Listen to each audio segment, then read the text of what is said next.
¿Cómo andan? YouTubers, Instagramers, Facebookers, etcétera. Vamos a hacer un video así en plan cierre de año. Estoy terminando este año también de la carrera, digamos, ya la mayoría de las materias ya las terminé, digamos, y filosofía contemporánea es una de ellas. Entonces ya me quedó cerrado toda una gran parte que es, digamos, la filosofía antigua, medieval, moderna, contemporánea. Bueno, entonces este gran cierre a mí me deja algo y quiero proponer algo en relación a eso, digamos.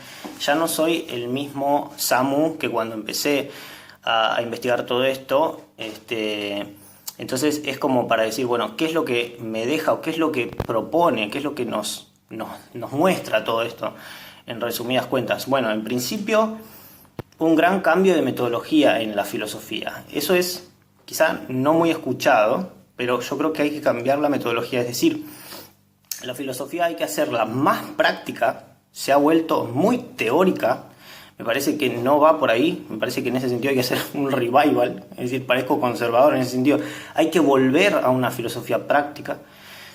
Por otro lado, hay que volver también a una filosofía popular, es decir, el concepto de popular es como, bueno, estamos degradando la filosofía, divulgar siempre es bajar el nivel, ¿no? Y si hay algo que creo que he comprobado es que eso no es cierto, no es cierto. O sea, bajar el nivel de abstracción no tiene una relación completamente vinculada, directamente vinculada con lo popular, no. Si no, no existirían, por ejemplo, los memes o ciertas ideas espectaculares que ¿de dónde vienen? De lo popular, vienen de lo que incluso ni siquiera fue planificado, ¿no? Dentro de las estructuras elitistas que manejan digamos, un cierto cuerpo de información, un cierto cuerpo de haceres, ¿no? Materiales o mercantiles que se supone que nadie puede superar, y de repente de un costado de la periferia sale algo que es muchísimo mejor, ¿no? Y eso es como, wow, ¿qué pasó ahí? Bueno, yo creo que habla justamente de eso. Otro tema es esta cuestión de filósofos solitarios, ¿no? Todos compito porque, digamos, el machismo obviamente está en la filosofía también, es decir, conocemos muy pocas filósofas en relación a los muchos filósofos que conocemos. Entonces, eso es clarísimo, por favor no me lo discutan porque es como que atrasa, es evidentísimo que es así. Pero entonces es como tratar de salir de esta situación, digamos, tratar de salir de esa boludez, no solo machista, sino que excluye porque, digamos, no hay ninguna ventaja en excluir, sino que la ventaja está en incluir, en poner en juego todo el capital cultural y humano, digamos, el capital de las personas, el capital de conciencia y de intelecto y de emoción y de intuición para poder descular los grandes problemas, ¿no? Entonces, también dejar esta cuestión del individualismo, es decir, un Kant que estaba peleado con lo anterior y era el que tenía la posta, y después un Hegel que sí que era el que tenía la posta y estaba peleado con el resto, y después un Heidegger que sí que era el que tenía la posta y que estaba peleado con el resto, después un Michel Henry que sí que tenía la posta y el otro estaba equivocado. Esta forma de avanzar, por favor, o sea, a mí me resulta que es patológica incluso, patológica, lo voy a decir así. Entonces tendríamos que cambiar la forma, es decir, esto es metodológico, de construir la filosofía. Bueno, y después, dentro de lo que no es metodológico, digamos, dentro de lo que es ya teórico, que estaría bueno como revisar o plantear, digamos, desde mi filosofía o desde lo que a mí me impacta a nivel personal, siempre trato de ver qué es lo que pasa con los umbrales, o vamos a decirlo así, los contrastes. Es decir, yo veo que estamos en una cultura de un alto voltaica, es decir, como de un alto contraste. Esto es, por ejemplo, lo vemos en las divisiones, en las relaciones interpersonales, en el funcionamiento del mercado. Es decir, lo vemos en todo, el alto contraste yo lo veo realmente en todo. En un momento le puse el nombre de opresivismo, en el sentido de que la opresión me parece como el gran mal que está detrás de todos los males, del machismo, del clasismo, del racismo, del maltrato infantil, el maltrato del ambiente, maltrato no sé, animal, digamos. Está como dentro de todo esta cuestión asimétrica, que es una cuestión que, porque hay males que tampoco fueron denunciados. Por ejemplo, el maltrato infantil no es que tiene un movimiento propio, sino que ahí nomás, digamos.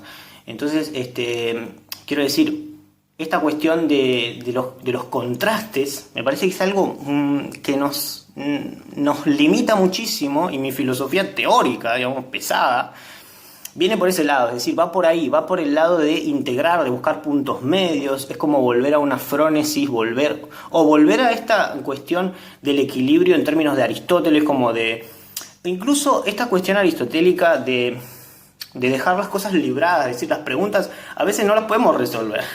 O sea, yo siempre digo esto me parece genial, o sea, modestia aparte, pero me parece que está muy bueno, es decir, no tenemos que resolver todo nosotros. No, sáquense eso de la cabeza si pueden, porque es molesto, es doloroso y es innecesario. No es que tenemos que resolver todo, sino que tenemos que hacernos las preguntas e intentar resolverlas en conjunto, con todos, es decir, en grupo. Evidentemente hay individuación, evidentemente hay subjetivismo, evidentemente hay cuestiones que tienen que ver con lo que yo puedo aportar, que muy probablemente en mi subjetividad absoluta aristotélica también no lo va a poder aportar nadie más. Pero volviendo al general, o volviendo a un mundo unido, si se quiere, o volviendo a un gran relato, miren lo que les digo, para quienes entienden lo que es la crítica de la posmodernidad, pero digo, para ser inclusives, ¿no? Es un poco salir de esta cuestión, como digo, de polos contrarios irreconciliables, donde no se puede avanzar de ninguna manera. Y bueno, y por ejemplo, no sé, la temática que fuere, ¿no? La libertad sexual. Bueno, nos ponemos o retrógradas o nos ponemos absolutamente libertarias, y entonces es irreconciliable y no hay forma de dialogar. Bueno, yo creo que eso hay que superarlo, y sin embargo esto no implica decir que todo es un 50%, porque el punto medio como 50% es otro extremo, es caprichoso, ¿no? La realidad no se comporta de forma matemática. Esto lo voy a explicar porque es muy importante, esta última frase que acabo de decir en mi filosofía es muy importante, pero la realidad física y social no se comporta de la manera matemática que sí se comporta la realidad más bien virtual, que tiene que ver con la lógica, que tiene que ver con la matemática, que tiene que ver con la computación, etcétera. Entonces sería como salir de estos contrastes que nos meten en una cuestión irreconciliable, pero tampoco se trata de decir, bueno, todos tienen la misma, la misma responsabilidad histórica en los males que han acontecido en el mundo. No es cierto, digamos. Por ejemplo, acá en Argentina, ¿es lo mismo lo que hacía la dictadura que lo que hacían los montoneros? No es lo mismo para mí. Obviamente lo que hacía la dictadura es terriblemente peor y tiene que ver con crímenes sistemáticos. Lo otro es un movimiento contestatario.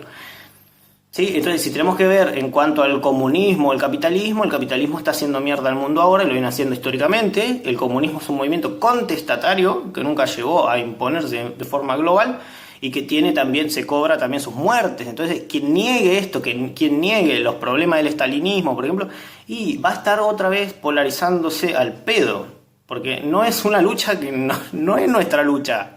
Esa es una lucha que ya no existe, de hecho. Y dentro de acá de Argentina tampoco es nuestra lucha hablar de, qué sé yo, peronismo y radicalismo. Eso es una lucha más bien de nuestros padres, digamos. Nuestra lucha hoy es ahora, es decir, quiénes son porteños, quiénes son del conurbano bonaerense, quiénes están comprando, yo qué sé, bonos de BlackRock y se cagan en el resto o no. Digamos, quién es el opresor, quién es les oprimides, porque también somos opresores nosotros. O sea, siempre somos opresores en algún nivel, entonces nunca se quiten completamente, porque del otro lado está la otra mitad, ¿sí? La otredad es importantísima. Entonces, bueno, nada, voy a cerrar acá porque se me hizo largo, pero más o menos por ahí van los tiros, digamos, un cambio metodológico y un cambio teórico que lo que busca es incluir, ¿no? Que busca moderar. Y después hay otro tipo de cambios, por ejemplo, la difusión filosófica a mí me parece que es espectacular, que es muy necesaria.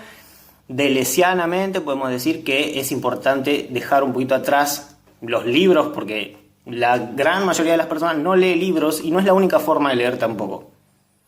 Entonces, tratar de comunicarnos de otras maneras, digamos, y todo avanza de esta manera, digamos, la tecnología hay que involucrarla, por supuesto. Pero obviamente Instagram no es el mejor medio para transmitir esto ahora. Eso me parece que es bastante así. Bueno, nos vemos en la próxima. Chao. Sigo contándoles cómo lo veo.